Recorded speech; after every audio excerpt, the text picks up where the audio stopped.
Alors bonjour à tous. Aujourd'hui nous continuons notre lecture du catéchisme de l'Église catholique. Et nous en sommes rendus à la question numéro 35 du compendium, qui est: quels sont les plus importants symboles de la foi? Eh bien ce sont le symbole des apôtres, qui est l'antique symbole baptismal de l'Église de Rome, et le symbole de Nicée-Constantinople, fruit des deux premiers conciles œcuméniques, Nicée en 325 et Constantinople en 381. Il demeure commun, aujourd'hui encore, à toutes les grandes églises d'Orient et d'Occident. Et donc pour étayer cette réponse, prenons les paragraphes 193 à 195 du catéchisme de l'Église catholique, qui disent ceci.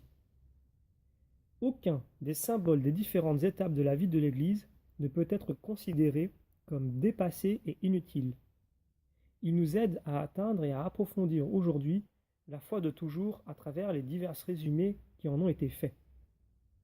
Parmi tous les symboles de la foi, deux tiennent une place toute particulière dans la vie de l'Église. En premier, le symbole des apôtres, et en deuxième, le symbole dit de Nicée-Constantinople. Donc le symbole des apôtres, appelé ainsi parce qu'il est considéré à juste titre comme le résumé fidèle de la foi des apôtres. Il est l'ancien symbole baptismal de l'Église de Rome. Sa grande autorité lui vient de ce fait.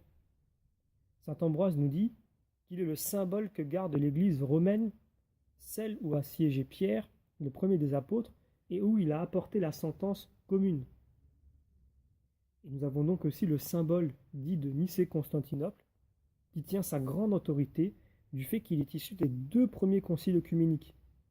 Il demeure commun aujourd'hui encore à toutes les grandes églises de l'Orient et de l'Occident.